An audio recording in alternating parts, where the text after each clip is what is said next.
ఎటువంటి సమస్య మీద వెళ్తున్నా సరే అద్భుతమైన పరిష్కారం ఇచ్చి నీ తలను లేపి ఉన్నత స్థానంలో పెట్టగల దేవుడే నేను ప్రకటిస్తున్న నజరేయుడైన యేసుక్రీస్తు.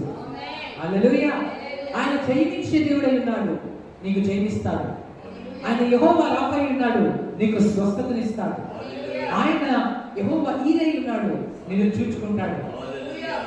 అయ్యా తండ్రి, మంతగా గొర్రె పిల్ల లేదే అని ఇస్సాకు తన తండ్రి నేను అబ్రహాం అడిగినప్పుడు అబ్రహాం అన్న మాట ఒకటే, అమ్మా బాబు యెహోవా ఈరే, యెహోవా చూచుకున్నాడు. ఎలా తండ్రి, మన గొర్రె పిల్ల లేకపోతే ఎలా బలిస్తాం? మన గొర్రె పిల్ల లేకపోతే మన పని ఎలా అవుతుంది? మనం అనుకుని ఎలా సాధిస్తాం? మనం అనుకుని ఎలాగా కొనసాగిస్తాం? ఎన్నో ఆశపడ్డాం కదా, బలిద్దామనే ఆశ అనుకుంది, కానీ ఆ ఆశను ఎలా నెరవేరుతుంది తండ్రి ఆయన కుమార్తె చెప్తున్నప్పుడు తండ్రి ఒకే మాట చెప్తాడు, మన దగ్గర సామర్థ్యం లేకపోయినా, మన దగ్గర గొర్రె పిల్ల లేకపోయినా, మన దగ్గర ఏమున్నా ఏమి లేకపోయినా మనం సేవించే దేవుడు ఇంకా మనతోనే ఉన్నాడు. మనం ఆరాధిస్తున్న దేవుడు ఇంకా మనతోనే ఉన్నాడు. మన అవసరం జరిగిన దేవుడు ఇంకా మనతోనే ఉన్నాడు. అద్భుతం చేయబడి ఇంకా మనతోనే ఉన్నాడు. ఆశ్చర్యం చేయబడి ఇంకా మనతోనే ఉన్నాడు.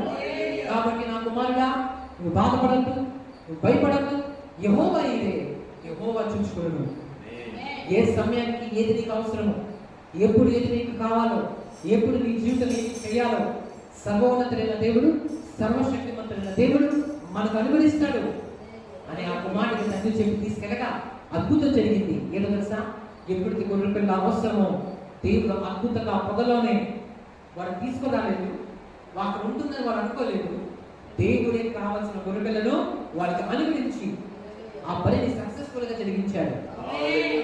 దేవుని బిడ్డ, అదే దేవుడు నీవు నేను సేవిస్తున్నాం. అబ్రహాము దేవుడిని మనం సేవిస్తున్నాం. అబ్రహాము ఆరాధించిన దేవుడిని మనం ఆరాధిస్తున్నాం. కాబట్టి ఈ రోజు నువ్వు ఏ పరిస్థితులు గుండా వచ్చినా, నీ జీవితం నేను అక్కడతో నువ్వు వచ్చినా, ఇది నాకు అక్కర, ఇది నాకు పొదువా, ఇది జరిగితే బాగును, ఇది అవుతే బాగును అన్న ఆశకు నువ్వు వచ్చుంటే నీకు ఒక శుభవార్త.